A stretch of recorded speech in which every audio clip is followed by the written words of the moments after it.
Hey, true believers. Chris Mack coming at you with Flash number 33.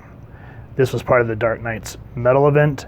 This is Bats Out of Hell, part 1. And when I was doing the reviews of the figures, I recall saying how I wish they would have utilized the Dark Batman more. Well, this event, which I think at the time when the book came out, I stuck strictly to Metal with a couple of the tie-ins. But I don't recall the Bats Out of Hell.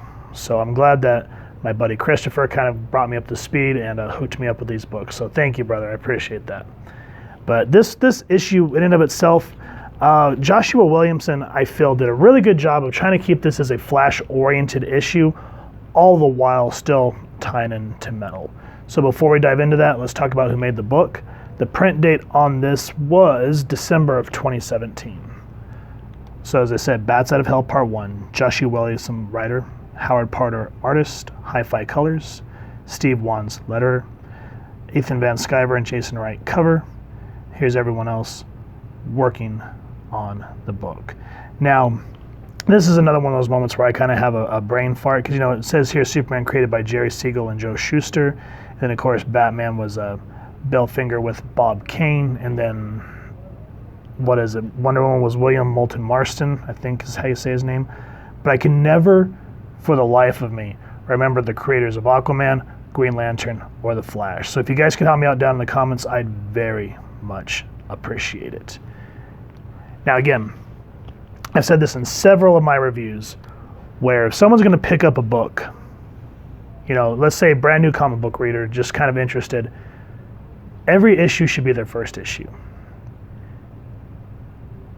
And I appreciate that we have this event going on. You know, Williamson has his own ideas for the Flash going on, and yet he juggles it relatively well. I mean, this book, this one right here, kind of feels like a build-up, but it's leading you into what this event's going to be. So I'm going to kind of read you the dialogue boxes, so bear with me, because it makes sense of what this story is.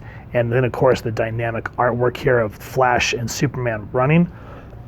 So keep that in mind as well. My name is Barry Allen. I'm the Flash. Superman and I have raced many times, but today I need him to win. The multiverse depends on it.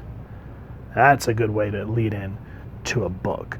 So we see these two going as fast as they possibly can, and then we're introduced to this relatively nice looking splash page. And Barry continues. 7 days ago, Challenger's Mountain appeared in Gotham City from a world of chaos called the Dark Multiverse. See Metal number 1. It was like the shot of a starting gun to a race with no end. A race where I've been running against my worst fears, made real. The demon Barbados used Batman as a doorway to our world and brought through 7 nightmare versions of Bruce Wayne. Perversions of not only Batman, but of the League as well. Through them, the world has been transformed. Nothing seems real anymore. I run, we lose. I keep going, it hurts. And so we kind of get some more build-up with Metal.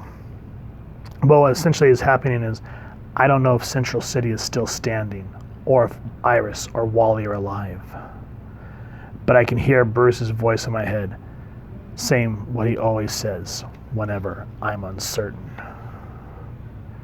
Just run faster, Barry.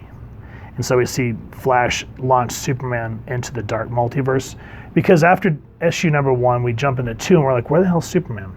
Well, for those of you that read Metal like I did and didn't read a lot of the tie-ins, there you go. And it at least brings the reader up. And I love how Barry here is talking. If you've read a lot of the older Flashes, Barry Allen always sounded more mature. Yeah, he popped some jokes, but he was kind of more I always called him the more sophisticated one. Yeah, he kind of could be a goof every now and then. But I don't like how they write him later down the road, where he's like the comic relief. That's not Barry Allen. Wally, nah.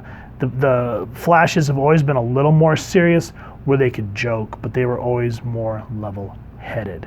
So here, I feel like this is Barry Allen.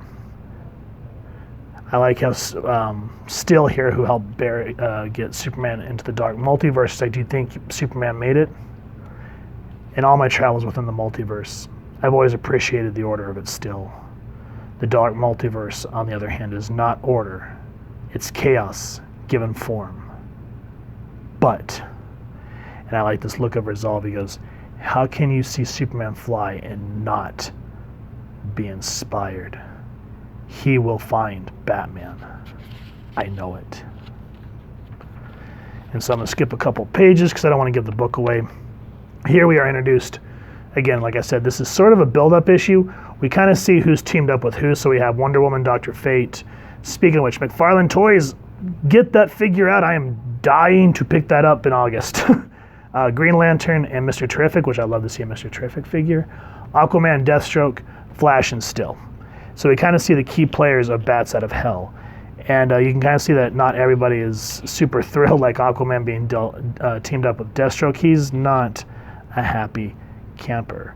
Now, while all this is setting up, we all of a sudden see Cyborg, which, if you go back, you can see that the murder machine attacked Cyborg on the Justice League satellite, which I think that happened in Batman the Murder Machine.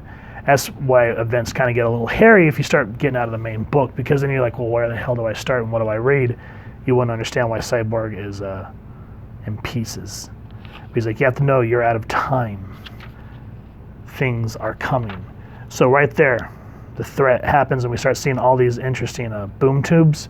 And now for those of you that have not read Metal, keep that Plastic Man egg in mind, because that was kind of a big deal, which I thought was kind of silly, but yeah. Now, the boom tube opens.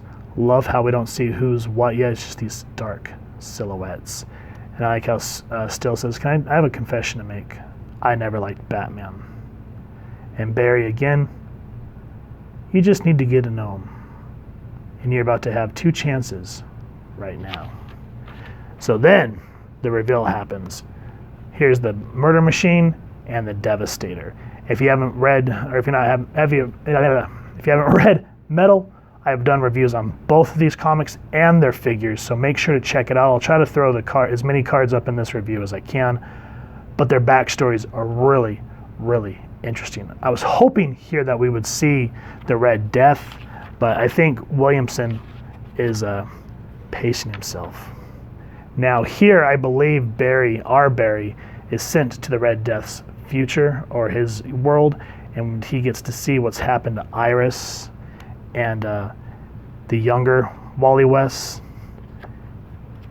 And I love the deep reds to kind of show what world we're in, because if you go back and read the Red Death, which was the first solo book from Metal to introduce the Dark Batman, I like how his world's shrouded in these reds, and like the emerald, the dark Dawnbreakers is in green. So you kind of get those colors to help signify where we are.